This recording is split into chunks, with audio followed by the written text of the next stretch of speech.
Ladies and gentlemen, mech warriors and mech fans, happy Friday and happy weekend to you all. And welcome to this production update with Russ Bullock, president of Piranha Games. I am Darren, also known as Bombadil, and joining me tonight I have Phil, aka Sean Lang, and Chris Lowry, game designer for MechWarrior Online. As always, chat will be moderated, so please behave yourselves or you will be removed and forced to become Wingbreaker's bondsmen, I promise you. Currently happening in MWO, we have the Alpha Strike Personal Challenge event, which began on August 15th and will be running through August 31st, so that's about 12 more days, I think. Be sure to check that out, as it's a great way to have fun, earn some C-bills, and potentially get your hands on some cool new war horns, which I'm still working towards. Additionally, we have the Cyclops versus Kodiak sale and the summer sale with daily deals. From now until August 23rd, you can get 20% off the Cyclops and Kodiak packages, add-ons, and gift codes. Do you like the versus sales? If so, stay tuned next week for the Roughneck versus Night Gear. The summer sale kicks off August 21st with a sale on Mech Bays and Premium Time, so be sure to head to MWOmercs.com for more info on that. And finally, but surely not least, and I think we're going to discuss a little bit later also, Metcon tickets are available now at mechwarrior.com/Metcon. And by the way, mechwarrior.com, awesome. If you are one of those people that regretted not going last year, and many of you told me that personally, be sure to not let it happen again this year. Metcon 2017 is going to be bigger and better than ever before, and it will surely, no doubt, be a day to remember, just like last year's was. Whether you can join us in person or if you catch us on the live stream, which will be live streaming the entire event like last year, except better than last year. So get your tickets now at mechwarrior.com/Metcon. Enough of that. Let's get this thing started right now. Phil, how are you doing tonight? I'm doing great, man. Got my coffee. Yeah. Mine too. I ate some tacos for dinner. I'm solid. I'm ready to go. So, yeah, no. Lucky you. Good to hear. And Chris, how are things with you? Going good. We're trying to clamp down on much all the balance changes that are going to be coming in next month. I guess the big news, or I don't want to say necessarily big, but I guess the news to announce there is that we finally reached a point where the new tech has kind of settled to a point where we can aim to make some improvements coming pretty soon. Excellent. Good to hear, man. So balance changes, improvements coming very soon, right around the corner next month. Good to hear. And Russ, happy Friday. How are you doing, man? Good. You guys promised me you'd have me back sooner than this. It took you long enough, but we're back. I know. We're so lazy. We just didn't get around to it. But you made it happen. Your tweet sent you said, when do you guys want to have this? Everybody said now. And then you got on the horn and said, let's make this happen now. So here we are, thanks to you guys in Twitterdom or whatever, Tweetland. So let's get into this. I know some people know that one of the topics is maps, but obviously we're not here to just talk about maps. Russ, what would you like to kick this off with? Give us some info. Well, I mean, I guess first off, people will notice that we've got a bit of a different format tonight. I mean, we didn't specifically call it a town hall because we weren't necessarily, taking questions from the community tonight. We may end up kind of pilfering some out, but primarily, I guess we just I have a lot of stuff to talk about. It's a big production update. And I just wanted to make sure that we really focused on that, and I made sure I got all of the messaging out to the community, and we can have follow-ups, and we certainly may have quote-unquote town halls in the future, but sometimes I think it's best to just make sure we have the right style of meeting here to get all of the information out to the community. Excellent. So yeah, there is a lot of things to discuss, a lot of really cool info, in my opinion. I think you'll all agree with me. What would you like to start with? Is there anything in particular? Well, let's start with just one little downer to get out of the way here. Downer? Yeah, just a little bit to some people, but it's been something that I guess has been on the roadmap for quite a long time. And a lot of people have been saying, well, some people, I guess, players, especially those that maybe make videos and things, there's this bringing back of the Mech IK, and we brought it upon ourselves because it was kind of dead and buried for a long time, and then, we had come up with some solutions for some of the past problems and said, okay, we're going to bring this thing back. It was just recently just kind of rediscovered, though, as some reasoning why it probably should not come back, and at least won't be for now. And that is that it became clear that any benefits we'd get on the aesthetic side would not be worth the hit registration problems that it would introduce. If you think about this for a minute, if your leg does some really neat IK stuff as it steps up on a rock and bends the knee and kind of gets up there, that state of your leg is client side. That's not, the server doesn't know about that for every mech. It doesn't replicate all this mech IK stuff. So a shot could look as though it went just behind your leg to you, but in reality on the server, that's where your leg was, and then you took a hit, and people talk about, maybe hit registration not working. So until we have time where we feel like the time is justified to that, that small aesthetic improvement is worth the time to investigate on replicating, or if we even can replicate that type of data across a network, is questionable. So for now, it's just going to have to go silently into the darkness where it kind of has been anyhow. I know you're saying so. No change, nothing new there. Just gonna well, be. I think that's pretty logical. I mean, it's for me, and I know Phil feels the same way because he just said so in chat. If obviously in a perfect world, we'd want both IK and hit registration, but if you have to choose between the two, I think hit registration wins. Yeah, I think that's sort of self-explanatory right there. I mean, I think it'd be very frustrating as a player to shoot like, oh, I swear I hit the leg, and it's like, no, it wasn't really there behind the scenes. So sucks, but at the end of the day, I'd rather have solid hit reg than that. Cool. Well, enough of the little bits of downers. We pretty much have, we have a full show this evening of just a whole bunch of great information. So I agree. Let's move right into what I'm calling the special event system. So a lot of people in the community know of this more as more related to faction play. We've talked about the IS versus IS special event functionality, and that was originally slated to come out in August, if not even sooner from a non-roadmap standpoint. But the reason it's taken an extra amount of time is the system has really grown a lot more robust than it initially was. Again, initially it was more along the lines of, okay, this will go along with faction play only, and allow it so we can set up these sub-conflicts. In the example that was, two IS factions perhaps fighting each other, or two clan factions. Now what's actually happened is this system has become really a global system now for the entire game. And I guess the simplest way to boil it down is the events will no longer exist on the website. They'll all exist within the game client. This will have a really great UI representation of every event, and even a history of events and upcoming events, and it's all going to be listed right there in the client, where you can select and choose and scroll back and look at all these events. So we might have a very simple quick play event that's like you're used to on the website, and it says, do this, that, or the other during the course of the weekend and get various rewards. And it's even more robust than we've ever had on the website. So we can do things we've never been able to do before, tiers of rewards, all sorts of subcategories, and we can do partial rewards and rewards for you've seen a lot of examples of this over the years on the website, but of course now you don't have to go to the website. And I know a lot of us agree that we've really relied on the website far too heavily. I mean, as a gamer myself, I don't see myself going to a website as much as a lot of you guys have had to in MechWarrior Online over the years. So it's shifting all that into the game client.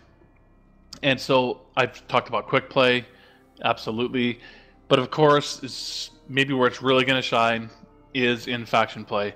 And it really is becoming, as we conclude this, it's become clear that it's a major update. It's really a major update for faction play, because the power of the feature for faction play is really going to be incredible. I mean, now there's hardly any limitations to what we can do. First off, we could bring it in and we could have an event just like you are going through now or went through last week and stuff with faction play.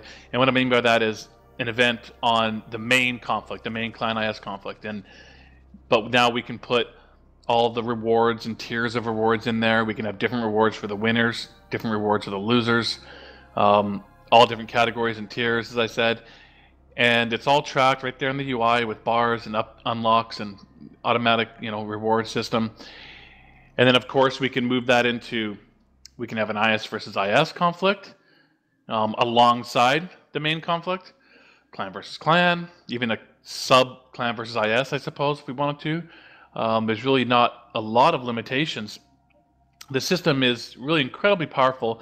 When it comes out in September, it'll be focused on more of a smaller subset of functionality to make sure that we can, enough that we can immediately start with the events types that I've been describing here. But it'll kind of continue to grow and continue to get more robust and have more and more functionality. In fact, it's kind of gotten to the point where when I think about this feature, I start to see how it will really potentially fundamentally drive the development for, say, faction play in the future. You can start to see how these events and these conflicts is a way that we might even start to drive the entire faction play conflict. I mean, we'll find out soon, but it's really incredible.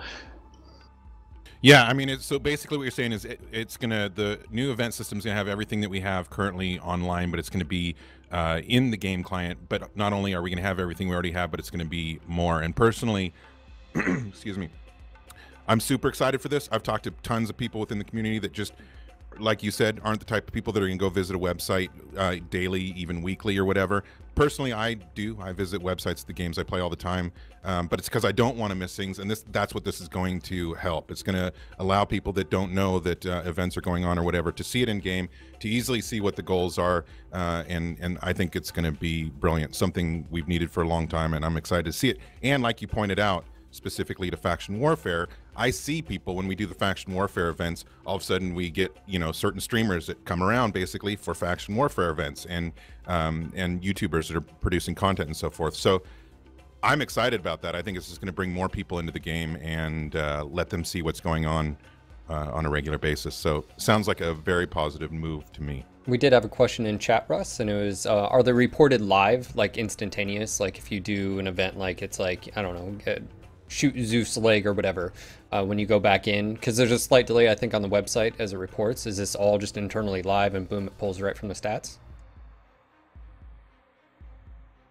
Well, I'm going to say yes. Kind of caught me there, but I believe I was just asking. Yeah.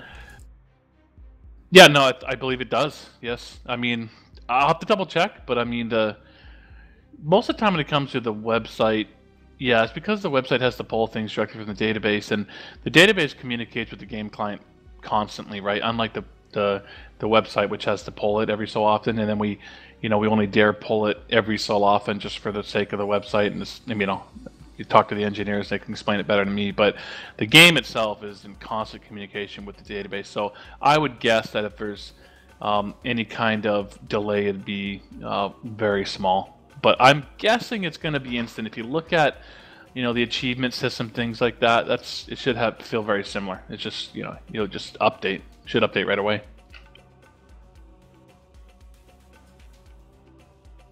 Yeah, that daily event was pretty cool. And I think what Russ is saying is we can pretty much with this system do anything, right? We can do dailies, we can do a month-long event, we can do something that exists both in Faction War and quick drops, whatever. Yeah, in fact, what we're focusing on right now is there's a lot of effort going into the tool side of this on the like designer side. So like Matt, who does all the the marketing and the events and stuff, he'll have a tool that he can use for this. And we're actually being really careful with the tool because the functionality that's exposed in the system is extremely powerful. Like it's kind of ridiculous. It's like every last thing is available. So we could horribly break things. It's that powerful, so we have to kind of make sure the tool is created in a way that smartly kind of puts limits and restrictions on things, so that we create good events that make a lot of sense, that are deep and robust, but kind of keep things in check a little bit, because it's essentially granting access to the event creator to like every last stat and event and everything that's in the game. So we can do things we couldn't do before. I've said that a few times, and I'm struggling to come up with an example, but a lot of times we've had events based on stats and things, but those have been more difficult in the past because our database engineer had to write custom scripts for the events, and now and there's just kind of limits to how much like consecutive scripts he could run to track various stats or advanced things, and now we just have access to a lot more advanced stats tracking and for the sake of the event. So it'll take us probably a little while to over the course of a few months to get just get up to speed with these events, and you'll probably see them just become more and more complex, kind of like the web ones have over the years, but now kind of start where we were with the web ones and kind of move even further in advanced events and such. I love it. So, I think it's... Go ahead. One question that came up, you mentioned that it's going to be coming out in September, but then going to be expanded upon. So what can people expect as far as the functionality in September, and what is going to be coming at a later time? Yeah, I mean, I won't talk on the later time stuff because I'm not even sure like how this thing will kind of grow and expand. But the things that I've described should be available in September, like all the quick play events and even the faction play events like this faction, like IS versus IS and those types of things, all with tiered structure and everything. That'll all be available right away in September. So pretty much everything we've discussed here about this system will be available right away. It'll just go beyond that, and it will grow like a monster, and we'll find out. But I just there's just so much power there and so much potential that I just kind of see this. I can just naturally see this becoming involved in our design decisions around the game as well, and becoming a bigger part of things. But it should be able to do everything that we've talked about, like right out in September. Excellent. Yes. What? Well, I like the idea of kicking it off with a Leg Zoof event, but we'll see. Yeah, I think we could probably. This is the type of system that community members are probably going to be able to come up with lots of great events and great event ideas, and maybe we can have new dedicated threads in the forums and stuff. And now more so than ever, some of those event types might be possible for us, whereas before on the website and other stuff, it maybe wasn't as much. So, yeah, very excited for that to hit. I know that the guys are working even overtime right now just to polish up the front end and make sure it's as good as possible, and it's ready to go out the door. Can't wait. Excellent. You want to move us into the next one? Well, sure. Let's talk about maps. Let's do it. If you want to talk about maps, there is some map news. I think it's really good news. It's not going to be 10 maps.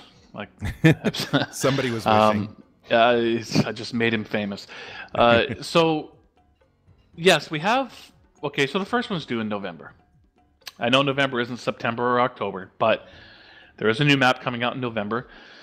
It is, at first we were calling it Crater, because it was kind of a moon-themed sort of get-up, and it kind of evolved through the design process. It's no longer a crater at all. It's kind of, I call it Tourmaline meets HPG Manifold. So it still kind of has a moon theme to it, and some of the art is still being finalized, but it is in the final art state, so we should be.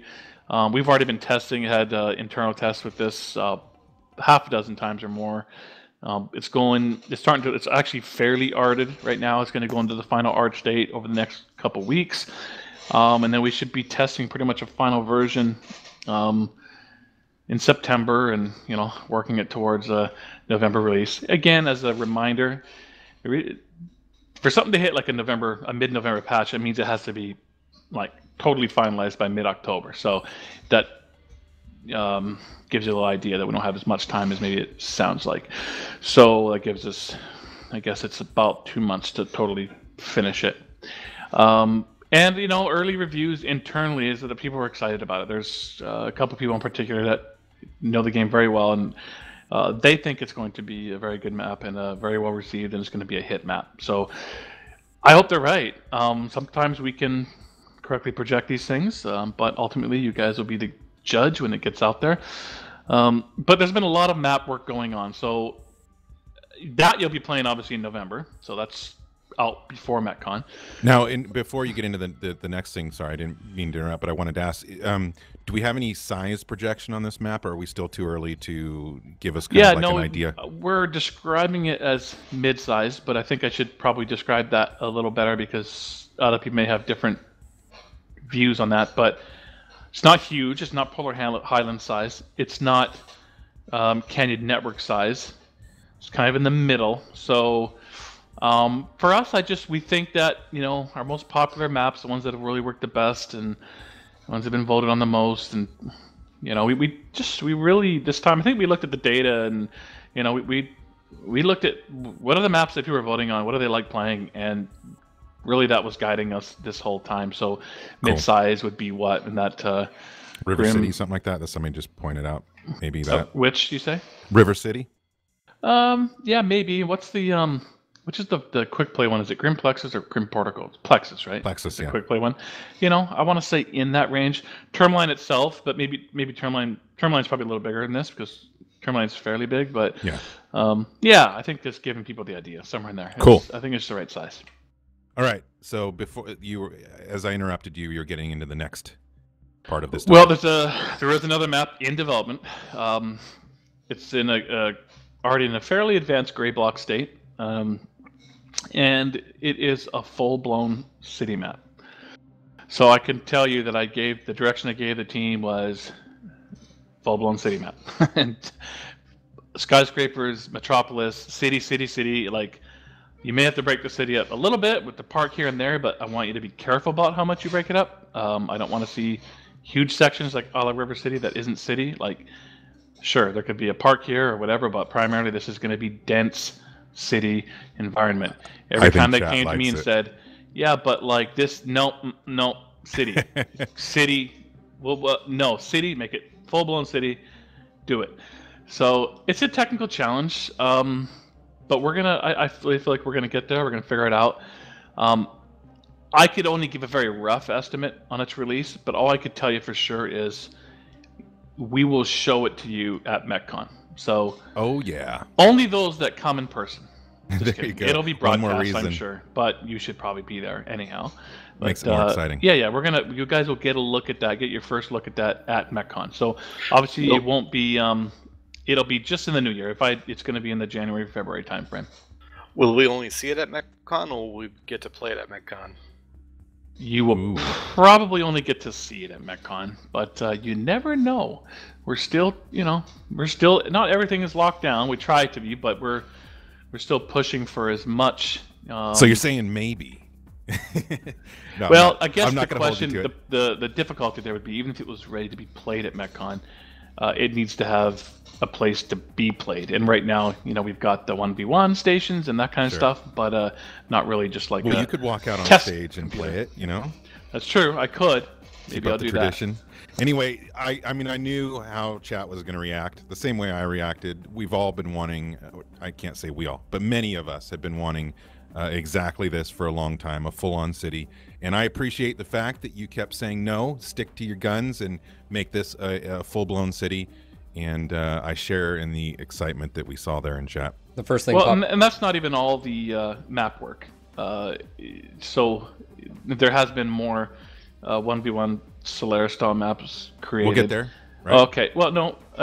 Okay, sure. We'll get there. I was gonna say what pops in my head is MechWarrior 4 Inner City, when we used to like throw down thunderbolts down the lane. I was in a Kellhounds back then. That's the first thing that pops in my head is City Brawling. Now it's coming to MechWarrior Online, and yeah, I'm pretty stoked for this, especially with the updates. Which game did you mention there, Phil? MechWarrior 4. It was like Inner City, and it had the big tall buildings, right, and all that. And so you literally had these corridors, and I can just imagine just throwing MRMs down downrange, and you can't avoid them. Yeah, for me it was actually MechWarrior 2.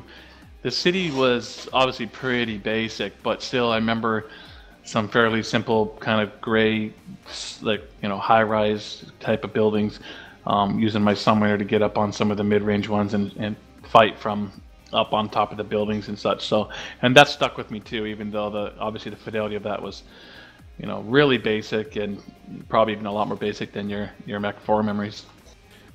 Mech Warrior 4, Phil, are you talking about that one where it's supposed to be like a peaceful thing, and they drive up in the limo, and then all hell goes to loose, and you're stuck in the city? Because I kind of remember that as being a meh city, not super tall buildings. No, I'm talking about the Mech Warrior 4 Mercenaries online aspect, multiplayer, right? Because Inner City, it was almost like, I guess, like Central Park in New York almost, right? It had this big opening where the park was, and then everywhere else was like just, left turn, right turn, T intersections and all that. So, well, this is going to be the better. Yes, that. It is. Way better.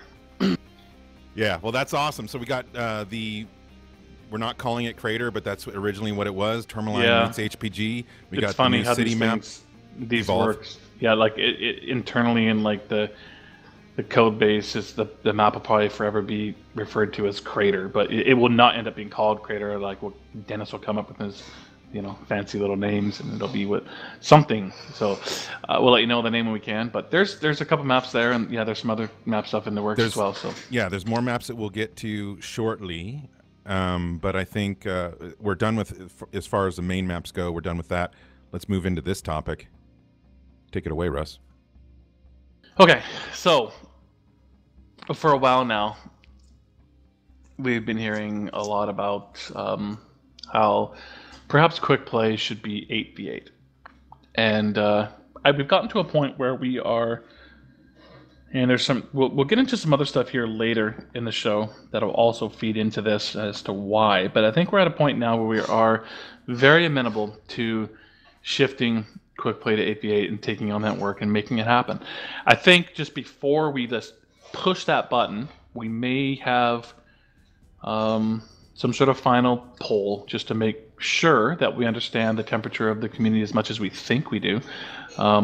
And we'll just do some last thinking on, what tweaks that would mean for the group queue and some of the game modes and some of the settings that would be necessary. But ultimately, it's not a significant amount of work. We're talking about quick play only here, to make that happen. And I think just give me I'm going to shoot off on a tangent here just for a second. I'll come back. Go for it. Is that some of these things, I think what I'm really trying to focus on now is features that are going to, what we think will have the greatest impact on our player base and driving interest and excitement and people, filling the queues. And so when you look at the special event system, I think when it comes to faction play work, any of the faction play stuff we've talked about, like the special event system is taken the priority because it's something that can affect everybody, can affect huge numbers of people and drive them all into faction play versus some other features that maybe only impact smaller amounts of players. So, and 8v8 I think is similar in that there's a lot of people that want it, first off. Two, it does match up well with comp play, which of course is really, quick play competitive. And it'll have positive benefits on the matchmaker and the matchmaker queue. Just 8 less mechs to have to try to find within the same competitive bracket. It'll help with some of the regions like Oceanic and stuff. There's quite a few benefits to it. So I think it could increase time to kill. Match length may even go up. So I guess we just want to make sure that the community, for the vast majority anyhow, do feel that's what they want. And I think it does work well with the fact that we have 4v4 in our faction scouting and we have 12v12 in our faction play. And then having 8v8 for comp and quick play, is a lot of synergy there. So I guess, I don't know, Phil and Darren, if you want something to say there, if you're seeing any comments, or what are you thinking? Well, go ahead, Phil. Oh, I was going to say, obviously the chat, there's a little bit of divide here and there. I know some of the other topics that we're going to be bringing up later as well, and I've also talked a little bit to Chris already about all of this as well. And so overall, I think it's going to be a positive move. That being said, I know some people won't like it, but if anything, it may push bigger groups to go to faction play. And of course, with some of the things we're going to be talking about a little bit later, I think it's an overall positive move, in my opinion, just as a player. Yeah, I think, I mean, it does look like, as far as my read on chat here specifically, obviously you get different opinions on Reddit or the official forums or whatever. But my read on chat is probably about 2/3, or, you know, it's a positive thing, maybe a third that aren't looking forward to it. But my suggestion would be, if you feel strongly, if you have a strong opinion in this, make sure that, you know, when Russ does put out the polls, and you know, make your voice heard. Get out there and put your vote in. Am I talking about our country, or am I talking about our game? And you know, debate in the thread about it. Why is it going to be better or worse? And you know, take part in the actual discussion, and so you can, you know, your voice can be heard. And maybe it won't happen, maybe it will. But I know it that seems to me like more people want it. Dude. I just No, go ahead. smashed right over you. I don't.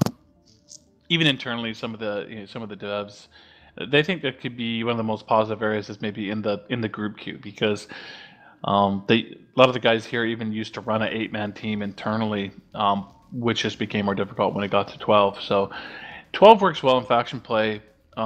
In quick play, I mean, I'll put it up front. I myself, I like 12v12. I've never disliked 12v12 since the day we put it in. I've liked it. I've enjoyed it. But you know, I've heard significant amount of people that felt differently, and I don't necessarily see it as giving something up if we went back to 8v8, like, meaning as a player. Although I've enjoyed the numbers I've seen in the map, and I love the spectacle of kind of, you know, seeing lots of, you know, mechs in the field and such, and that's been really cool for me. But some of the benefits are of, you know, just being able to put together like an 8-man team for the group queue is a lot more easy for people, and so instead of having to put together 12 maybe and then running into that 12-man, if you can't put together 12, if you're more people and more teams will be able to put together 8 to jump into that group queue, and still be at the maximum size they allowed for that group queue, and to feel like they can compete and not have to come up with 12 or something. So I think the group queue will actually benefit quite a bit as well from this. Yep, that sounds good. So I think it will be one of those topics that is a bit controversial, and I hope to see discussion and people, you know, giving their reasons more than just, you know, saying because or whatever. So like I said, make your voice heard, and I think we can move on from this topic, because, you know, we'll just be rehashing or whatever at this point. Yeah, I think just to close that out, like, to be clear, that's not everything else we've been talking about, you know, essentially is either nearly done or fully in development. This is not yet, because it's not something that would take overly long should we decide to do it. So we're not making the changes at this point. And so if it turns out that that's just not the way to go, then we won't. Sounds good. Okay. Well, there's a pretty big item here. I guess it's too soon for a break, so we'll just jump right into it. Right. I think a lot of people in chat and people in the community were anticipating this, you know, since the last town hall we did. So I guess we're here tonight to, you know, fully announce the fact that we're going to bring Solaris to MechWarrior Online. Yeah. That's what I wanted to hear. And I just, like, you know, I'm trying to stay calm, right. but I don't want to oversell this thing, but it's big. This is a big feature. This is not just, oh, look, you know, there's a different queue now where you search in 1v1 and it's a game mode. I mean, this is a legitimate, full-featured mode within MWO. It'll be every bit as big, if not bigger, than faction play is. And I think it'll actually be bigger, as one of my engineers said. You know, he was probably looking at more just from a work perspective to get the feature done. But I think even from a player's perspective and looking at just the content and how much you can consume there, it's going to be a very big feature, and it's going to look and feel almost like a game within a game. So, and that was kind of one of our mandates when we were designing it. I can tell you that we took, last time I talked to you guys and was kind of teasing you guys and kind of get a feel for how everyone felt. And we were still in the middle of the design process. We were pretty far along, had a pretty solid plan. It probably sounded as though, excuse me, it sounded as though maybe we didn't. We actually had a fairly solid design at that point. But still, even still, it's taken us really from then until now to just continue to fine-tune that design, and some stuff got tossed out and fine-tuned, and here we are. And so this kind of plays into as Phil was saying, like as far as the 8v8, he says he knows about something else. Another interesting point is that we have scouting, which is 4v4, quick play if it became 8v8 would be 8v8, and faction warfare would be 12v12.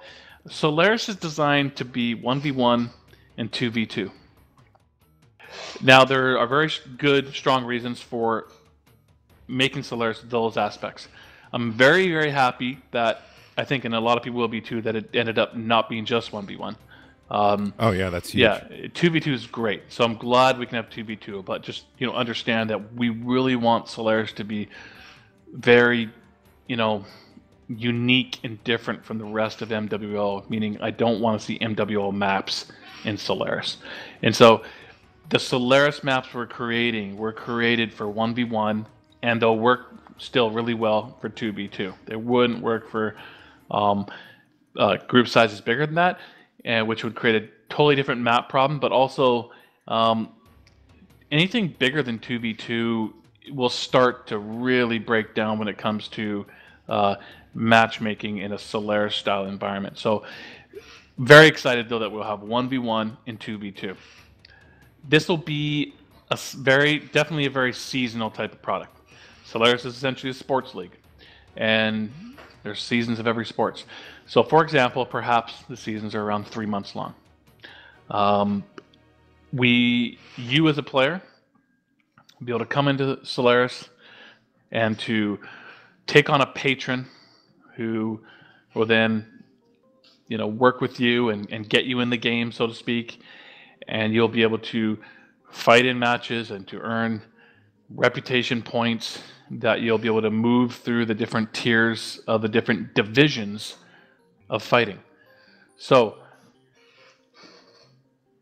Solaris will allow you to bring any mech you own into Solaris with only the same, probably the only same restrictions that we have in comp play.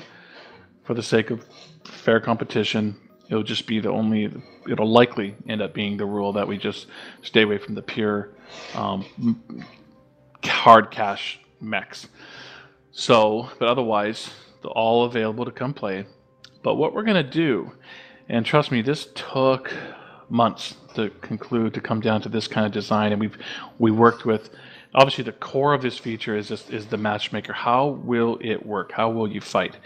And we fine-tuned that for quite a long time and threw out a couple other ideas, and we settled in, and I'm really excited to express this part because I think people are really going to love it. But we're going to take, and this is going to be a lot of work, and there's going to be quite a few people involved in this process, but we're going to take not every mech, but every variant in the game. So we're looking at now probably in the 600 plus range of variants, and categorize them into 7 divisions.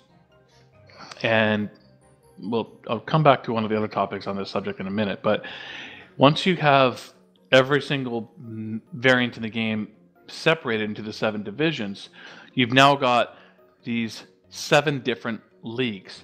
And I don't really look at them even as like the best league to the worst league. Some might, because you got the very best, most powerful mechs in the game, say in we'll call it Division 1 for now.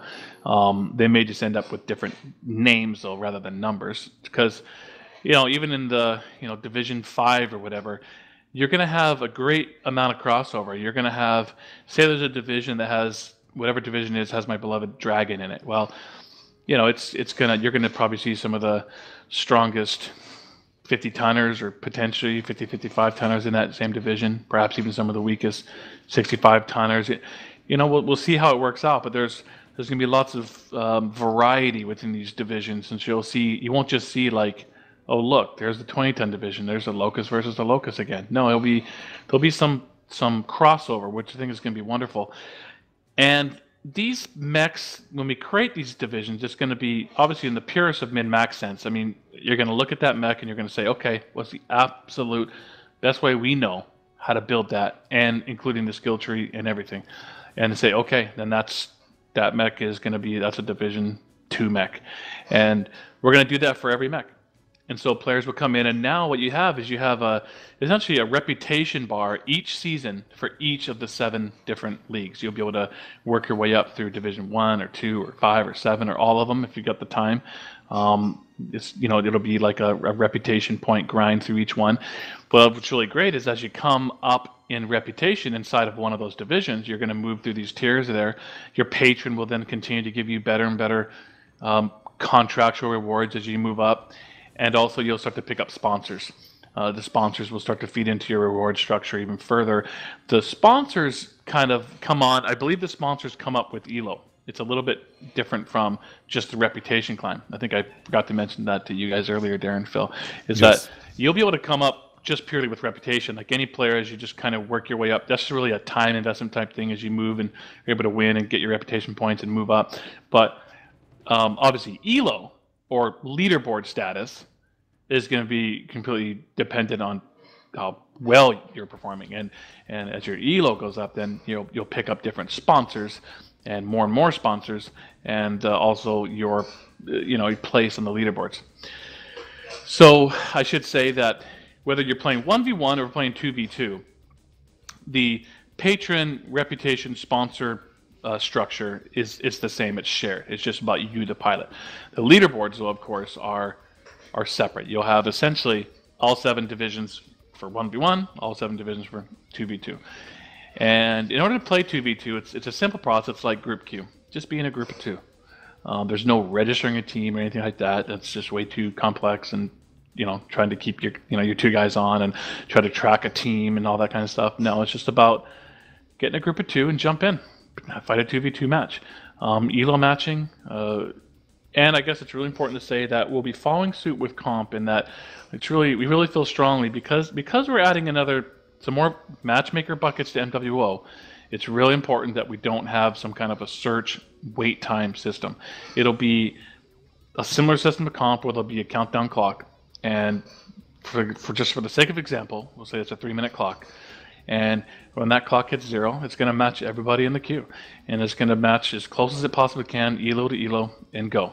And it won't need to worry about the mechs because, like comp, which has set teams, it'll only match you with someone in your division. So you'll be Division 1 mechs up against each other, closest ELO, go.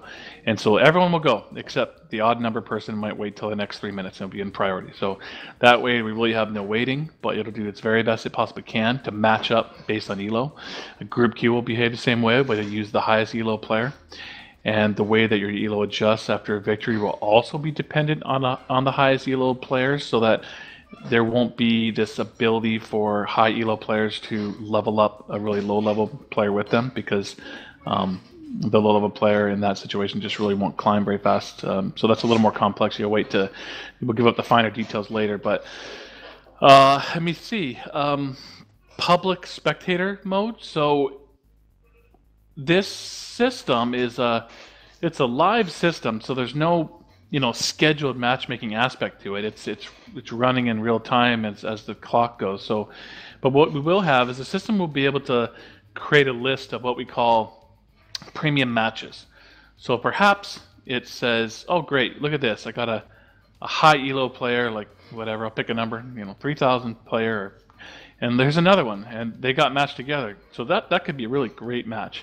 So I'm going to list that one of my premium matches, and at any given time, we'll use the number 5. It'll have a small number of matches, say 5 matches listed, and those matches will be listed in a small window, and you'll be able to click on one of those and spectate it.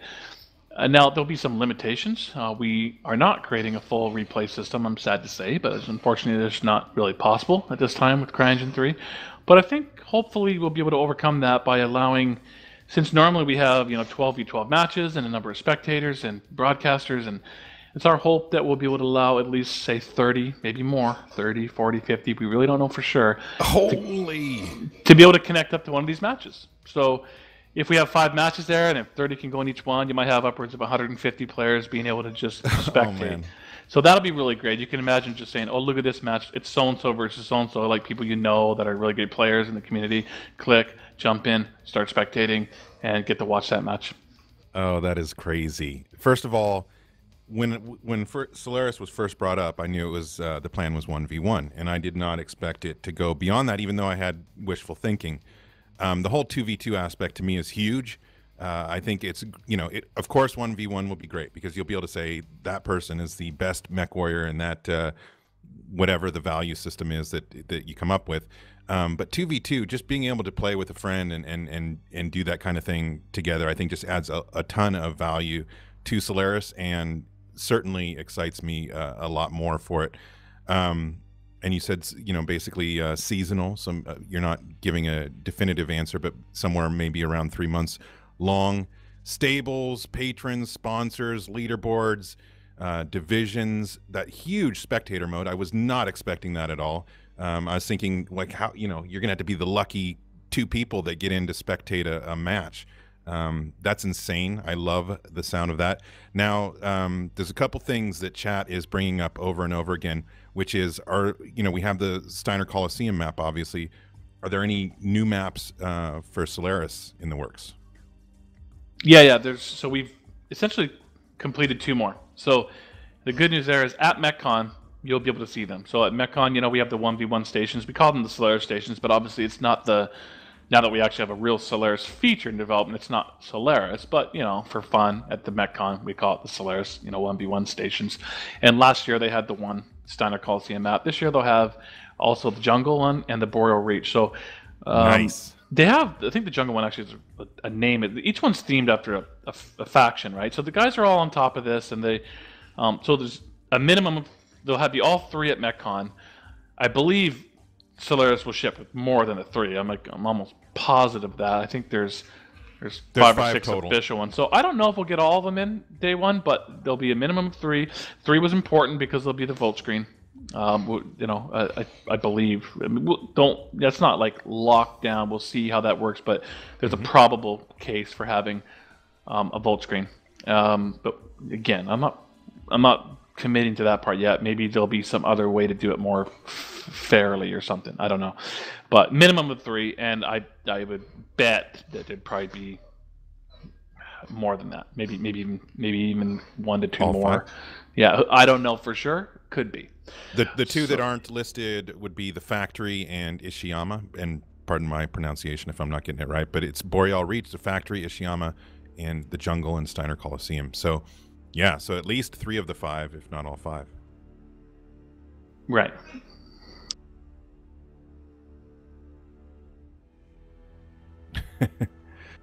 Yeah. We've been, well, that's cool. You guys could certainly do something like that. We've thrown around the idea of trying to figure out if we could, meaning it would take some kind of code logic that's like, okay, I've got a featured match here, and then kind of automatically insert some sort of ghost spectator fake person into it and broadcast it on our Twitch thing, and in that case it may have to stay in first person but kind of go back and forth or something. So it's something we've talked about, but I don't know for sure if we'll have the time for that. I mean, it wouldn't be priority over just making sure that the spectator system worked really well for all the players in the game to be able to go in there and watch some of those matches. Sure. Well, I mean, that's a lot to take in. Definitely a huge feature coming around the corner, no doubt. Well, let's if you don't mind, I'm going to backtrack a bit now, and this is just sort of a little teaser comment of saying, well, once we get all these mechs, all these variants, every last one of them separated into their divisions, 7 divisions, then there's a very good chance that kind of maybe not right away, maybe not right when Solaris launches, but maybe retroactively we'll be able to go back and assign those values to all the mechs when it comes to just quick play matching. So, and possibly faction play. We'll have to think about that. Both faction play and say group queue and these things they're tonnage based right now, and quick play is just a matter of matching the classes. So it tries really hard for like 3-3-3-3, but if it can't do that, if it ends up like 5-3 and 4 or something or whatever, it'll just make sure that that's the same on each side. So if you've got like 5 assaults on one side, there's always 5 assaults on the other. It does a pretty good job of that. The matches are pretty competitive, but sometimes 5 Kodiak KD3s does not equal 5 whatever awesome. So this could potentially really improve the matchmaking across the game, from quick play to everything, because you can imagine now we could say, well, it's not just about having 5 assaults. It's like I've got 5 Division 1 mechs over here. I need to have 5 Division 1 mechs over there, and that theoretically should be a lot more fair than just matching the weight classes. So that's just kind of a throw that out there. Solaris could end up benefiting the rest of the game through those types of improvements. Yeah, that seems huge. Now, it seems like also a huge endeavor to assign these values and so forth, but certainly if you're doing it already for Solaris, obviously that could have great value for other parts of the game. That seems very cool. I'm looking forward to see. That's going to be challenging. Yeah, no doubt. I mean, it's going to be a lot of work, and we're going to have to lean on, well, I don't know exactly who. Obviously, there's going to be some sort of small council put together, and I know that word will probably get people excited. They think, oh, I want to be involved. Well, I mean, I'm not sure. You will be. Maybe. I mean, well, at the very least, of course, there's a few people on the internal team, and people like Chris, and potentially people like Phil, and there's some other like squirrels and internal tester people, and then who knows, maybe even a few other people from the community that are well respected for their knowledge of the game, but also their ability to be unbiased and to be professional about their selections. And it's going to be a lot of work, but it won't be perfect. But I think that's what's great about it too. It's like there'll always be conversation like, well, geez, you put that in Division 2. I really think it's Division 3 mech, and I kind of miss that type of conversation from some of the earlier days when we had some kind of a quasi-tier system offline. And so I think there's that, plus Chris and the team, we do some balance changes, we make some tweaks. That's always going to adjust things. So obviously in between each season, there will probably be a smattering of changes of reassigning of certain mechs into particular divisions based on the feedback from the season, plus some of the changes we made during the season and stuff like that. So yeah, it's going to be fun. I think the seasonal shift will always be interesting. Yeah, but I'd be waiting to see what happened to their favorite mechs and so forth. Obviously, what you're just getting at is it's going to be fluid, those values that are assigned, because things like ongoing balance or any kind of new tech that may come along or whatever could affect the placement of that value.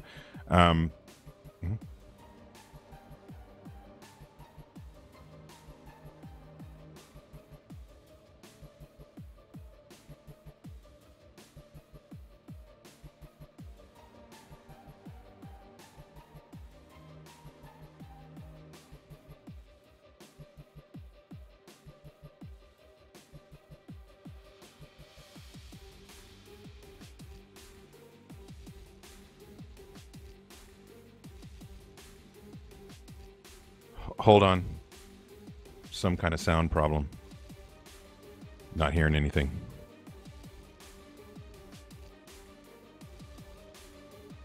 No? Look at chat.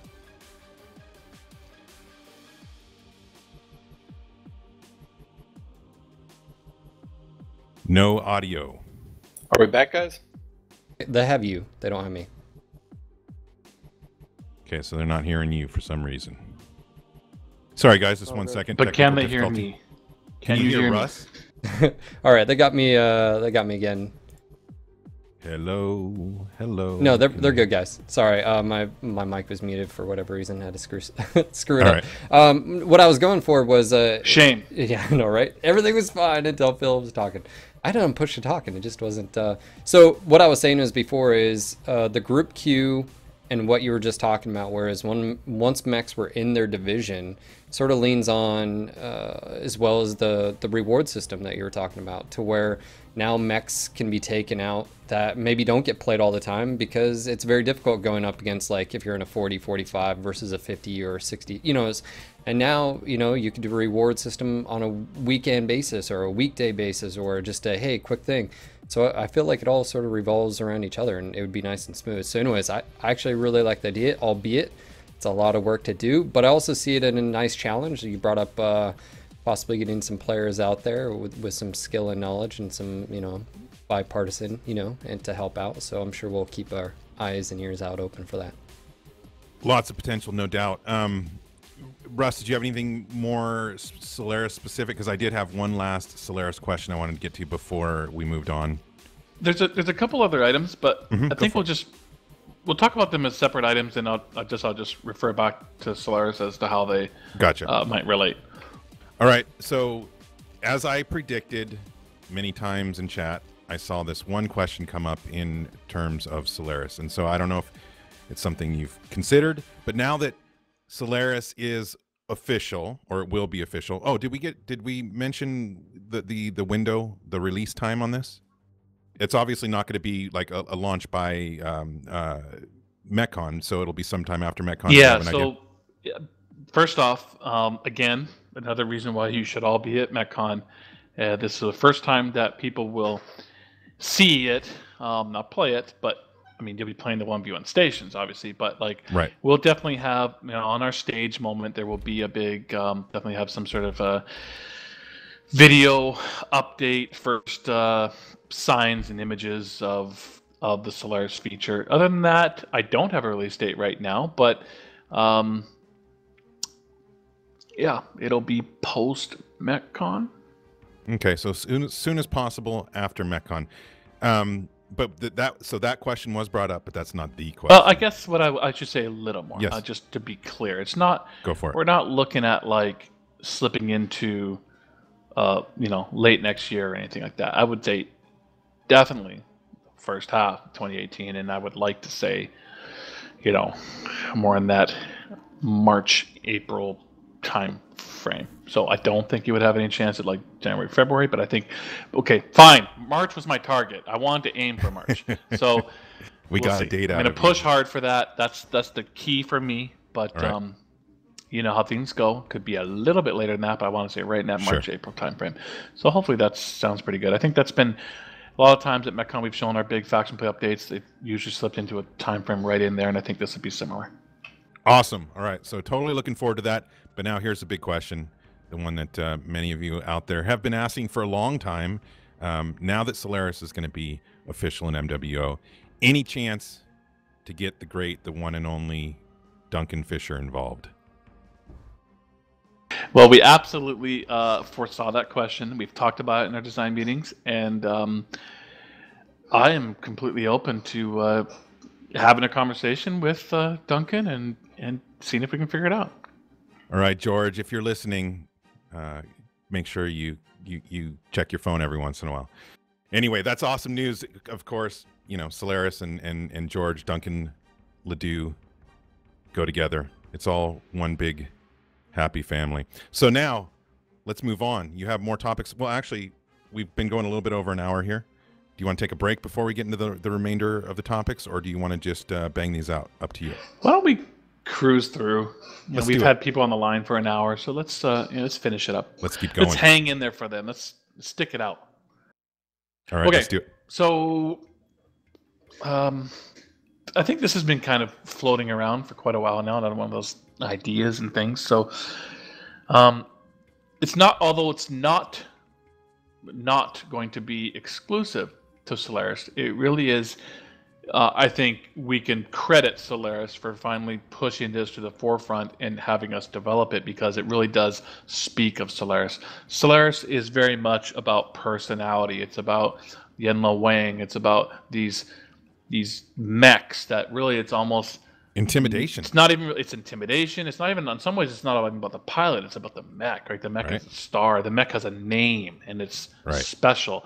And so, it's great. In MWO, we've got a lot of this customization that's been growing over the year. You've got all the skins and patterns and all the color changing, and now the decal system, the decal system. I'm seeing some really neat looking mechs. It's so cool. Some of you guys make the coolest stuff, and I love seeing some of those images posted. It's really intimidating looking designs, and so we want to be able to take that one step further, and we're going to introduce what for now we're calling the bolt-on system, or essentially the custom geometry system. So Yes. we're talking. Yes, I'm excited as well. It's the best examples I can think to give, and these artists, they're so creative that like the possibilities are really going to be endless. But for example, like the easy example is you're looking at my Centurion, and I've got the shield on my left arm. The way this system will work is that they'll have to be, just for lots of technical reasons, hitboxes, hit reg, so on and so forth. The way it would work is bolt-on is a pretty good term because it wouldn't replace the shield completely, because that would create some of these odd issues.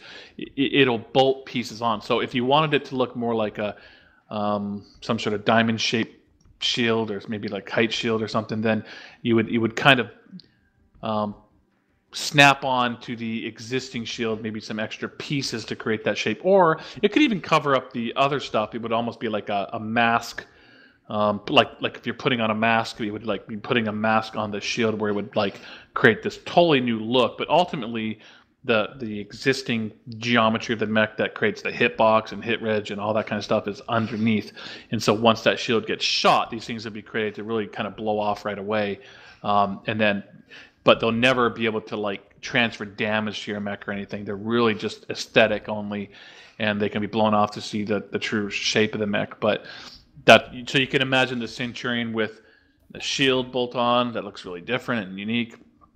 You could imagine that kind of Roman top helmet area having this much larger, fancier kind of like row of orange feathers or whatever it would be to create something like that. Spiked shoulder pads, horns, all sorts of interesting things that people can personalize their mechs. And it does kind of speak to Solaris. Solaris had some pretty, cheesy designs. I mean, we have most of our artists and our art directors pretty against cheese, you know what I mean? So sure. I still do not think you'll see any kind of top hats and stuff like that in MechWarrior Online. It's going to be... You're going to piss some people off there. More of the cool nature, like more of the gritty badass kind of looking. Neat stuff. That's what we're going to focus on, but, you'll get some... hot pink feathers, probably. I'm sure. I don't know. I mean, and people can really customize their mech to the way that they want. And so you can imagine now in Solaris, which is also another minor, well, not so minor feature of Solaris, is that there's going to be a really great new like versus cam. Like when you come up out of those elevator shafts, it's going to be like so and so versus so and so, and that's where someone like Duncan Fisher might be able to come in. Pose. And the hero pose of like I see you, you see me, and we fight. And that's a moment for players to see that mech and that character and go, oh my god, look at that thing, it looks dope, and away we go. So this will exist in the whole game. Like we at first, some of the initial designs was restricted. Oh, you're not to just talking Solaris. Sorry, you're not just talking Solaris. This is something you can take into quick play, group queue, whatever. Yes, I mean some of my initial thinking design was to restrict it to Solaris, but honestly, it's just one of those things that disappeared. And we thought, why? Why am I?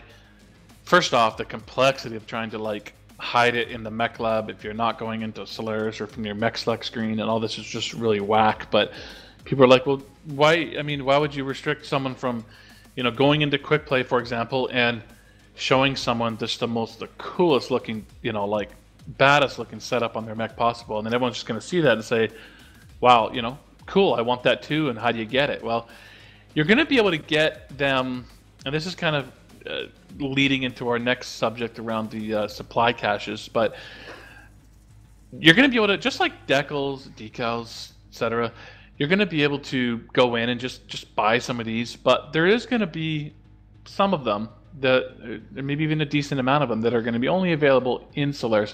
And when I say that, I just mean that's where you get them. That's where you unlock them. So you might get them in a loot crate type system. You might get them just unlocking reputation up one of the division trees, and you unlock a loot crate that has it and has some, custom geo bolt-ons that are very maybe Solaris specific, and you can only get them in Solaris. But once you have them, whether you bought it, got it in Solaris, you can take them and take them out into quick play, faction play, and any of the other type of matches in the game. And so I mentioned the loot crates. Our current loot crate system is going to be completely revamped.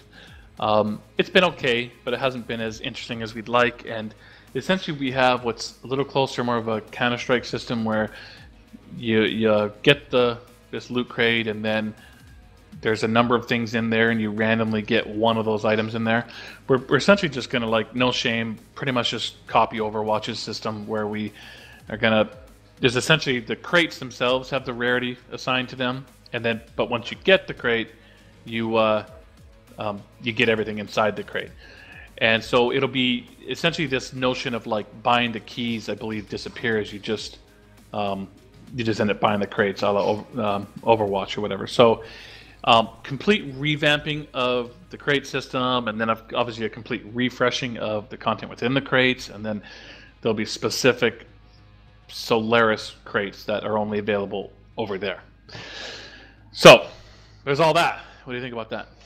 So what you're saying is you can earn stuff in Solaris that's not available to just regular quick play crates. But you can show it off everywhere. So like yes. So some like badass. Hey, where'd you get that? Oh, that was in Solaris. Oh, neat. I'm gonna go try now, that. Chris, I have a feeling, Chris, you got excited by the pink feathers because I heard you speak up right after that. That's what it was. I was gonna say people who want their mech monocles. Right? Beards, monocles, top hats. Dapper mech. I do want to ask though, any plans for the custom geometry that people might have already bought for the Invasion and the Resistance mechs and all of kind of those older mech packs that came with that custom geo to kind of select those things within this system? Because I know that a lot of people who have pretty much bought like the Invasion variants of the Timberwolf or all those earlier mech packs would love to be able to utilize that custom geo on any of their chassis. Like you're talking about like the Black Knight, right, with those spikes and stuff like that. The Black Knight, the Mauler with kind of the patchwork on it, or even the Timberwolf. I know that I hear a lot about those early clan designs, how the more traditional styling of the mechs, like the Timberwolves and the Direwolves with the more bulbous arms and legs, are pretty much behind the custom geo of the Invasion variants right now. Well, I mean, one example I think of, for whatever reason, is the Gargoyle Invasion version has this kind of gear-wheeled shoulders. I believe they're unique to that one. I mean, I think the answer to your question is, I think primarily the answer is no, Chris, just because that custom geometry it's a part of that model, right? It's not bolted on or snapped on or whatever. It is that model is different. It's not snapped on geometry. So the only thing we could do there is create the little gear shape using that example as a bolt on and say, since you own it, and I am not promising this, but since you own the Invasion version of the Gargoyle, you can now bolt on, you get this particular custom geo bolt on, this gear wheeled shoulder thing that you're able to snap onto your other Gargoyles if you want. So I'm just giving an example of that's how it would have to work, because that particular Invasion version of the Gargoyle, there's no taking that custom geo off, because like I say, it's not bolted on. That's actually part of the model. But I suppose you could create a bolt-on custom geo piece that could snap onto the other Gargoyles. Does that example make sense? Like, that's my best understanding of how that would have to work. I can only imagine that the task of creating custom geometry for the number of mechs that we have is a mountain I wouldn't want to climb. I mean, that just seems insane, but I'm super glad that it's coming. But it sounds just like a lot of work. Well, a couple other points is that, okay, so first off, I saw this in chat, and I'm glad I did because it's something I wanted to bring up. Yes, Solaris is finally going to expose the players' mech nicknames to the world. So, like, for Solaris, that's important, right? You want to have, everybody wants to have the yellow wing. Whatever, like your custom named mech. Now, obviously, this brings up a big concern around a word filter. So, if we have to be able to solve that in order for that to come to light. But if we're able to solve that, then we will, because essentially, obviously, we don't want to have very obscene names. So we'll have to be able to deal with that. And so I suppose, as funny it is to you on a personal level, you might want to rename your mechs before Solaris comes out, so that they can be displayed to the world. So there's that. And then a couple of things I thought about. People look at, say, the Loyalty Atlas, and you know how the Loyalty Atlas's face looks different? Its head or whatever. Looks really cool. The Terminator Atlas. So the answer is we are going to be able to do that kind of stuff, but it would have to work a little differently because you can't do a full model swap because, again, remember these things have to they all have to kind of behave the same. So the way that would work if we did something like that, it would be applied basically kind of like a mask, like I was saying before. It would be like kind of over top of the other model. So again, if it was hit or shot, it would kind of blow off, but then exposing the other underlying head. But essentially we can, so it does give us quite a bit of power to almost kind of envelop pieces too. So there should be quite a few options for all the mechs on how we do these things. Very cool. So that was a ton of information. Is that all you have for us tonight? I know there's I'm of course joking. I know there's one thing coming up that I'm pretty excited about. Yeah, I think there's one more element. It might be small to some people, bigger to others. I don't know. It kind of depends on your point of view. But we'd like to update the mech hangar. So the mech hangar is, like, the game has a mech hangar right now. You don't walk around or anything, but when you're just sitting there on your home screen, you see your mech kind of up against that backdrop. I mean, obviously that mech is sitting in a level. Because we have now this bolt-on system coming into play, and then before that we had the decals and the custom paint, the colors and everything. We just want to give the player the basic functionality of being able to say, okay, like maybe let's say this button is in the maybe it's in the mech lab, maybe it's just only in your home screen, I don't know, and you say, okay, enter mech hangar, and just allow the player to drop down into a walking mode, like a walking camera that'll walk down at the feet of your mech, and just to be able to look up and behold your mech in all of its awesome glory. Now that you've got it fully decked out and customized. With the custom geometry. Yeah, and yes, it's possible that we're setting ourselves up for more and more functioning within that hangar later, potentially, whether it's decorating that hangar and just doing some things. But nice. The initial stage, the only stage that I'm committed to at the moment is to say, yeah, it might be very simple. There's not much, anything really to do in there other than just walk around and look at your mech. But yeah, it's neat, and I think that'd be really cool to go in there and just take a look at your mech and to look at it, and all this custom work. So that's we'd like to add that as part of it as well. Part of it.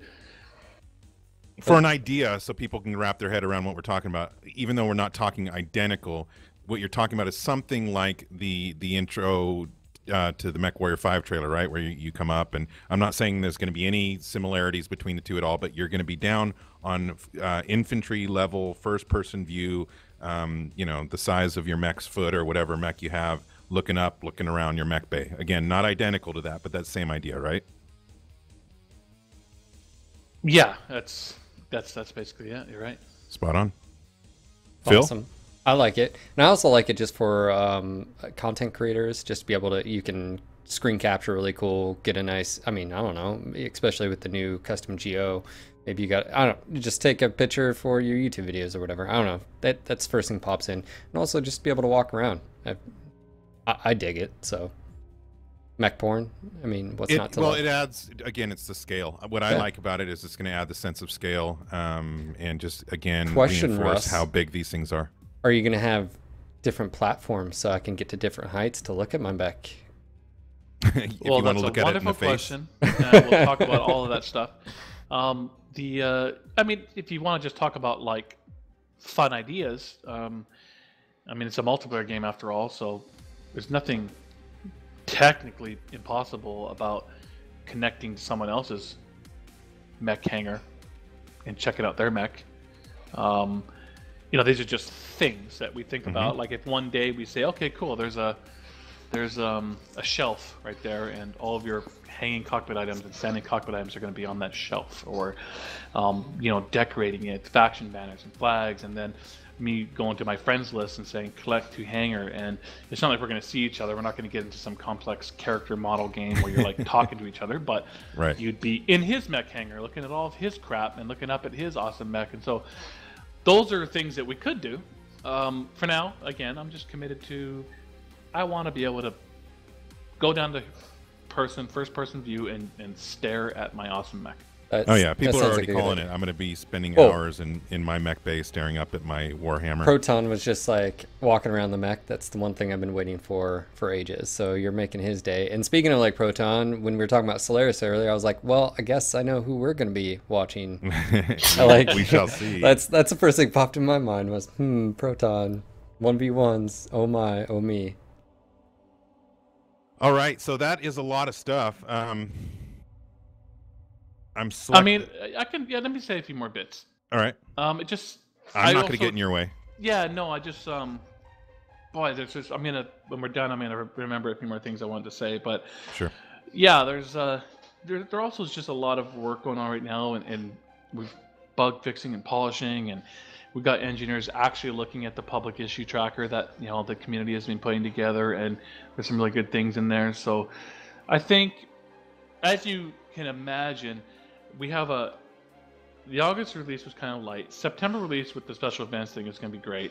But obviously a lot of resources are going to be going into I think something like Solaris. So in October you have like the Civil War escalation things. In November you do have the map.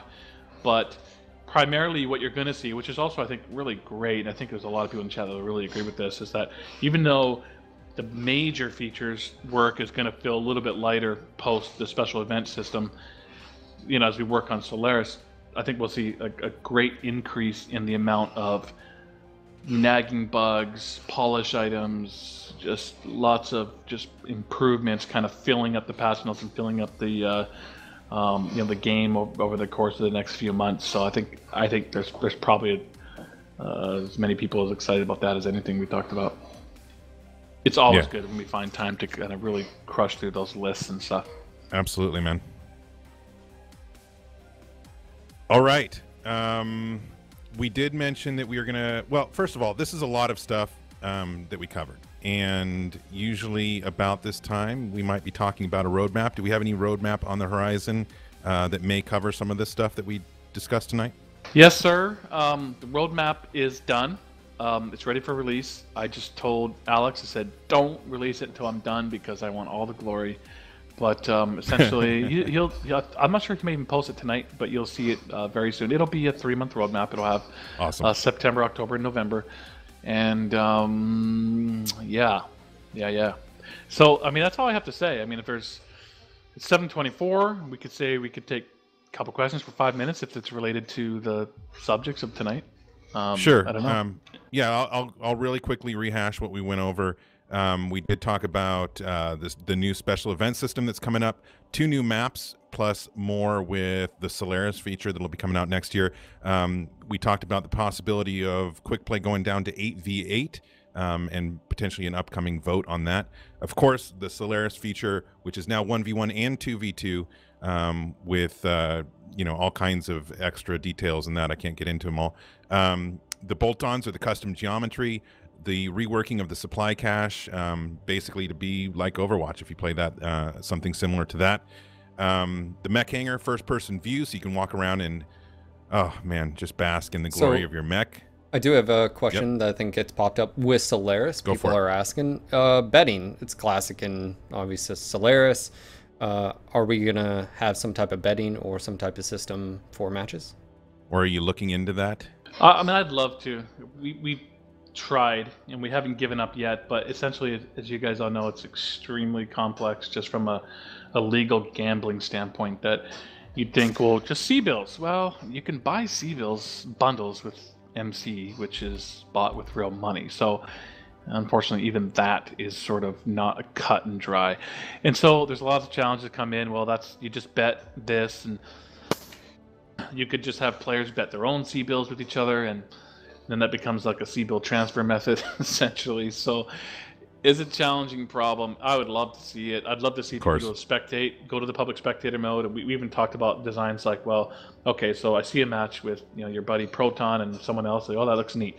And I go in there and I'm watching them, and then people in the spectator chat can actually bet with each other on the outcome of the match. Obviously, that would be amazing, but there's gambling problems and legal type all stuff kinds of legal issues. just open up a shitstorm of potential issues for us. So.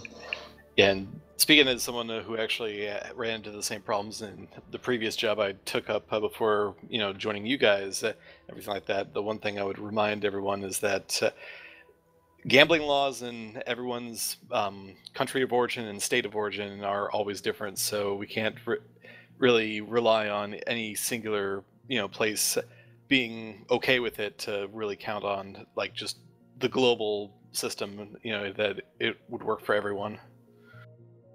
All right.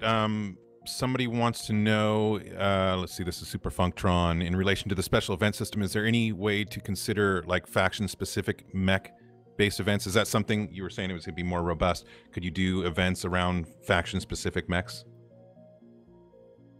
If I understand the question, for example,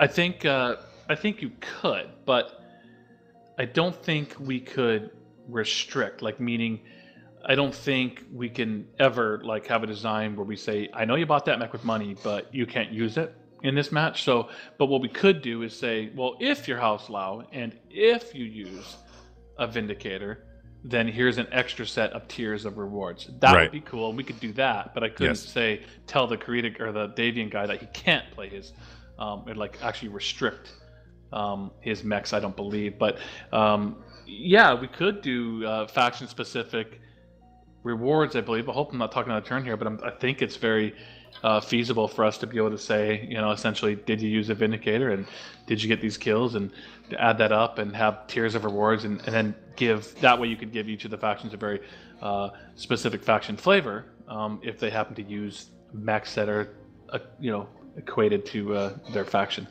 Cool. Natiris asks, will the bolt-ons affect the mech's geo? And I think Russ already said no, that was the whole point of those. So they do not affect the mech's geo, but when damaged, You're they saying fall off. hitboxes, right? Yes. Yeah, they'll fall off. So they'll essentially Don't you shoot off my spikes? They'll bolt onto the existing geometry. The existing hitbox geometry will always still be there. Okay, and Superfunk confirmed that's exactly what he's looking for. Incentive to use faction-specific mechs, not a way to exclude anybody from using whatever. I think that's awesome. I love the whole idea of this new system just basically allowing for a lot more creativity. And like you mentioned, I look forward to community members giving some ideas for events and so forth.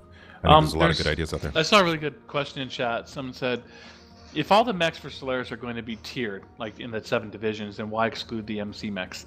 I agree. I'm not certain we have to. We were just kind of, that part of the design is kind of more erring on the side of the caution. It's well, why did we limit them out of comp? Well, comp is comp, meaning it's a competitive mode that ultimately leads to going to Metcon and possibly winning, many thousands of dollars in prizes. So therefore, for competitive reasons, even though you could make arguments that maybe those mechs aren't even stronger than some of the free ones, it's easier for the sake of fairness and everything to just leave them out. Now, Solaris is similar in that it's a very competitive mode, but then again, so is it's a PvP game. So quick play, faction play, it's all competitive. It's all competitive PvP, but it doesn't lead to actual tournaments and actual cash prizes. So you could make the argument that Solaris has no more need of limiting those mechs than say quick play or faction play or group queue does. So I think that's a legitimate argument. I just think we were erring on the side of caution, saying, well, but maybe we were overthinking that part, that it's more competitive than quick play, which is and kind of isn't at the same time. So I guess we'll kind of continue to think about that and take the temperature on that. And I guess I'm open to being as restrictive as comp play, but ultimately I'd love to include all the mechs. I want to, because essentially that means that an MC hero mech like Yenlo Wang won't be in Solaris, which I think is kind of stupid. So and it's not like that's like a world beater mech in its division. So No, and obviously they'd still adhere yeah. to the same value system, right? So Yeah, and then like you think of all the heroes that come out every time we release a a mech pack or whatever, you won't be able to see the very latest mech pack in Solaris until the CBO versions are released and whatever. So right. I think we might have overthought that. It's not the exact same as comp mode. Comp mode is, I think I don't need to explain that again. You guys get that it's a pretty big difference between comp mode and what Solaris will be, because ultimately Solaris is still just 1v1, 2v2 inside of special maps and special leaderboards and special gameplay seasons, and there's a lot there, but it's not leading to some kind of official tournament and cash prizes. All right, and a few times people have asked, now. and I did answer a couple of people, but via chat. But Russ, you can correct me if I'm wrong. People are asking about free-for-all mode in Solaris, and Paul has mentioned a few times that it's not going to happen. At least it's not on anytime soon, if ever. And the reasons are technical. It's basically an engine or some kind of technical reason, and I'm not. That's not my department, so I'm not going to pretend to know. I can talk a bit about that actually, because right. we brought that up, and ultimately, if we were to add anything else to Solaris, it was going to be, okay, you got 1v1, you got 2v2, and if there was one more aspect of a free-for-all, just like a four mech free-for-all. So you have, it's kind of like 2v2, but like obviously no one's on the team, so everyone comes up and away you go. It's like a 4 mech free-for-all. I think that would be amazing. So we were scared to death to even bring it up to the engineers. We were surprised we didn't get absolutely like kicked in the face this time when we asked it. They said, yes, it would be very hard and it would take a lot of work. And the reason being is that this entire game was just a whole concept of the whole game is team-based, and everything ever essentially written, programmed, or whatever is about you're either in one of these teams, you're one of two teams. So the concept of having no team is just, the game doesn't think that way at all. So however, having said that, the guys started to brainstorm and said, oh, okay, yeah, I guess we could do this, we could do that. It's not impossible. So I guess the way I'd leave that now is the chances of seeing it with the initial Solaris release is very low, because I wouldn't want to add that much development time to getting Solaris out. However, I guess I'll just say I now have hope. I have hope that perhaps post the Solaris launch, we could see this hope for a free-for-all mode if we wanted to take on that work, say, post Solaris to... and again, it wouldn't have to be just Solaris then, potentially. It sounds amazing. Trust me. So I think there's hope, but I wouldn't want to delay the Solaris feature set or the feature release for having that. But we'll just keep hope alive for something post Solaris. Maybe it could happen. Excellent. I love that answer. I wasn't expecting that, actually. So that is good news indeed. Yeah, it's kind of neat, right? I was just about to say, what the hell happened to chat? But I think I know. I'm giving away a clan hero. We'll be doing that momentarily, guys. And there was one other question I wanted to ask before we ended by just talking a little bit about Metcon, of course. People are asking, okay, you can customize your mechs, and that's huge, obviously. Any chance of, and I think I already know the answer, but Russ, you can tell me, pilot customization? Specifically, someone was asking about a female pilot or any other customizable options for the pilot. I'm assuming that's not in the plans right now. Well, it's certainly possible, but it's just, right at this moment, I'm not dedicating the resources to do that, because I know it's neat, it's fun, but it's not, I guess, game-changing. We're trying to focus on game-changing aspects. So keep the dream alive. But sure. Someone says hangar customization again. Yeah. I think that's going to happen. I do think we're setting ourselves up nicely for it with this initial walk-around camera. But for now, it's just like, we could probably do that in the future, and we're not. We're focusing first on just the Solaris feature set and getting it so you can walk around that hangar. Get some posters on the wall. Get a trophy case set up. Oh yeah, I see good stuff in the works. And then also there's obviously, because we're talking Solaris and these guys want their things. Is there any chance down the road, since Melee doesn't work in the regular game, is it something that could work in Solaris, or is the same reasons that it doesn't work in quick play or faction play the same reason it won't work in Solaris? Sorry, I think I missed that. Which Melee. Thing? People are hoping that maybe Solaris has a chance for Melee. Damn. It's the same reasons. We have we have a first-person game here that runs in real time. This isn't BattleTech, like the Hairbrain game where it's like, this is turn-based. I'm gonna play canned animation, run over there and smash that guy. Yeah. This is basically another one of those sort of like hit reg nightmares of I come up to you and my arm swings and the worry of Rock'em it just sock'em looking robots. absolutely ridiculous too Yeah. is kind of part of the worry. So I would say never, but there's so many other bigger fish to fry. It's such a risk. We could say, neat, let's do this. Let's take 5 months and wow, that just does not look very good. So I can't see a way that it would look good. Yeah, I mean, it's hard to pick an FPS game that made it look good. I mean, I don't know. It doesn't hardly ever look good, does it? Chris, what were you gonna say? Does that also apply to features that we used to have back in beta, like knockdowns? Dragon bowling. Oh, knockdowns. I view these topics as unrelated to Solaris. Like I say, they're just in general, something you do across the board. I know I've said in the past that some of the latest fixes and changes that we've made to the mech collisions and how they rub up against each other, all that rubber banding and all that's been cleaned up. So it definitely is more possible to go back to the knockdowns potentially. Yeah, I guess it just kind of opens up a new task that we'd have to take time for. That the amount of mechs that have a get up from the ground animation is like 5, like the original. There's like maybe 8, so we're talking about another 60 new animations for all those other mechs to get up. So it's something that is possible, but we just again say priority. Would you rather have this or that? Right now we'd rather have Solaris. All right, we've got our winner there for the Clan Hero Mech.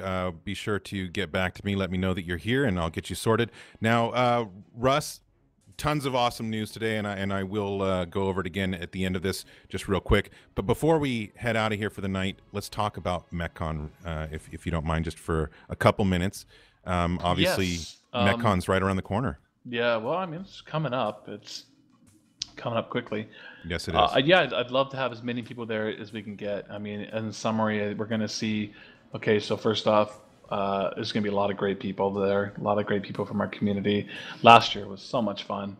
I think this year's location is going to be in some ways, a lot better. Like the Commodore Ballroom is an awesome venue, but in some ways it didn't work as well because it was, it's like a concert venue, and we all went there for the day, and it worked really nicely. But with this hotel situation, everyone should be able to stay there at the hotel, and we're going to kind of be able to create that sort of like con environment where people kind of meet up at the lobby bar, and maybe that night previous when they come into town, and then the next day we just go downstairs and go to the big ballroom and have Metcon. People can slip in and out to their rooms and stuff if they need to, and I think that's going to create a really good community environment.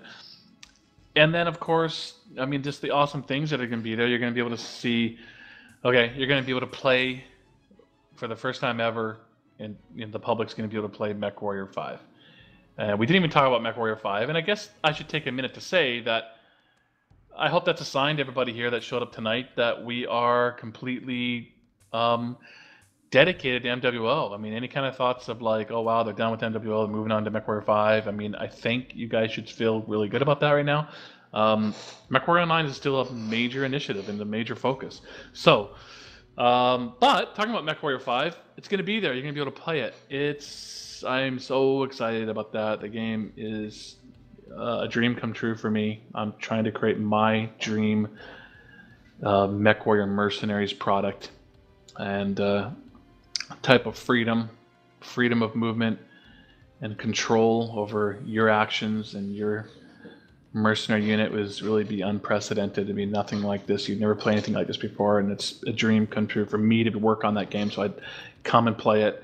I doubt there'll be a stage moment where we will show a big MechWarrior 5 video for sure, almost certainly, but we probably won't show the live game streaming. That'll be a very custom environment meant for the player to experience, not for something to be like streamed. People were debating it, but likely I'll have a great presentation, but you really need to be there, play the product. So that's awesome. And then of course we're going to show the first looks at Solaris up on the stage moment as well.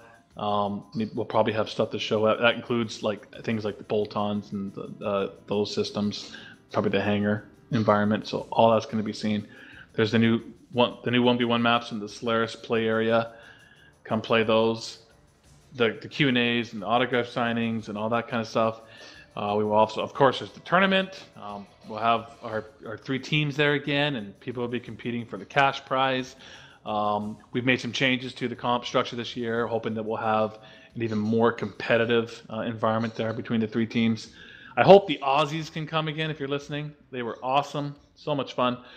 Call out there to the Oceanic guys. What can I say? There's obviously Catalyst is going to be there again. We've given them a bigger area. Their area was awesome last time. It was busy the whole time. Come talk to the Catalyst guys and the tabletop stuff. Hairbrain's planning on being there. I think I saw one of their latest Kickstarter announcements that the game is going to move into the new year. So yes, indeed. Yes, that's in a way that's, I mean, not good if you guys are disappointed because you're excited about the game, but awesome that you're going to be able to come to Metcon in December and see what's probably. I haven't talked to Jordan yet about what they're planning on showing, so this is no promise by me, but I'm assuming that you're probably going to be able to play something that's very close to a final product of theirs. So that's awesome. Yes, indeed. Boy, oh boy, what am I missing? It's going to be jammed. It's going to be awesome. Big pitch. There you go. Come to Metcon. Well, I'll say this. I've been going to every single party since the release party in San Francisco many years back. And no lie, every single party is just getting better and better and better and better. And there were a lot of people that regretted not going last year. They saw it on the stream or they talked to people that did, people in their unit or whatever, and don't be one of those people that regrets it. Go to mechwarrior.com. I was going to say MWO Mercs, but we got mechwarrior.com/Metcon. Get your tickets now. The earlier you do, obviously, the cheaper all the the travel and arrangements will be. But it's going to be awesome, and it legit. If you are a BattleTech Mech Warrior fan, there is nothing like being in a building with a bunch of your kind. And it's and like I said last year at MechCon, this is one of the best times in my life for being a BattleTech Mech Warrior fan, other than first discovering it and getting into it when I was younger. But we have a resurgence of so many things, with Mech Warrior Online, Mech Warrior 5, BattleTech, Catalyst Game Lab. It's just such a great time to be a fan of the franchise, and it's a celebration of that time when we all come together at MechCon. But again, tonight we talked about a lot of stuff, and it's all going to be available on YouTube as soon as possible. We'll get this up there. We'll get it in podcast format, and it'll be out there for you guys to check back in on what was discussed if you missed anything. Of course, we talked about the new special event system, new maps, 8v8, Solaris, bolt-ons, in other words, custom geometry, a reworking of the supply cache system, a first-person mech hangar, and some other cool stuff. So that will be up there. Hope you all had a wonderful time listening to all this good news. I know I did. Congratulations to the winner. You got a new mech. And that is about it. I think we're ready for dinner and getting out and enjoying the weekend. I hope you all out there have a great weekend. We'll be, Phil, myself, probably be streaming Mech Warrior throughout the weekend, something like that. So do hang around with us. Russ, is there any parting thoughts before we go? No, I'm sitting here scanning the chat here. I guess we have to end this thing. People are talking about loyalty program. That'll be in September, like it always is. Yeah, lots of chatter about fixing chat. Yep, we just had a lot of fixes to it. We'll keep working on that. I agree, it's really important. It needs to be better even than it is. Much better. You guys are the best. Thanks for playing. Thanks for supporting us. We couldn't be here without you guys. So, thanks again. Absolutely. And, again, we weren't ignoring you if we didn't get your question. We had specific topics we wanted to discuss tonight. We will have more of these, whether it's production updates or town halls or roundtables or podcasts. We're always trying to do as many as we can. This time when Russ says it's time to do it, I'll say yes, sir, right away and make sure that it happens quicker than the break we had this time. But as some of you know, I was moving and that did take up some of my time. But I'm all settled now, so we can do all these types of meetings more regularly. We'll probably have some kind of recap of the faction warfare updates that are coming. We will put the word out there. We'll get together again and talk about Mech Warrior Online. So thank you, Phil. Thank you, Chris. Anything you guys want to say before we're out of here? No, just have a great weekend, be safe, and of course, if you guys are new to the channel, make sure to click that follow button above. Quick shout out to Russ for taking the time out of his night and day, and Chris, thank you for chiming in and being here, man. Darren, I'm glad you and your family got a place to live and it's solid. I know that was a big deal to you, man. And of course, all of you guys out there, thank you so much for tuning in. Quick shout outs to all of our new follows. Not going to say you followed just for the giveaway. I'd like to think that it's because you love the beard just as much as I do. And of course, quick shout out to all of our resubs. Thank you guys for the continued support throughout the days. We are close to 13,000 followers. And of course, as Darren said, when we hit some goals like that, we will be doing some special streams. So again, thank you guys so much for the support. And yep, go Chris. Oh, I was going to say thanks everyone for coming out, and we'll talk to you guys later. Sounds good. So yeah, everybody have a great weekend. We're going to go ahead and raid RJ Base. So if everybody can go over and say hi to RJ after this, that would be great. He's an awesome streamer. So let's give him some love. And good night, Russ. Good night, Phil. Good night, Chris. Thank you to Zoof. Thank you to Wingbreaker for moderating chat tonight. And thank you all for being here. Have a great weekend. Make sure to head over to the forums, give your feedback about the new content that we have, new format. Let us know what you guys think as well. And of course, as Darren said, make sure to speak up when it comes to some of these topics so your voice is heard. And then that way you don't have any regrets. Guys, have a great weekend. Be safe, and we will see you on the next one. Until next time, Mech Warriors. Peace.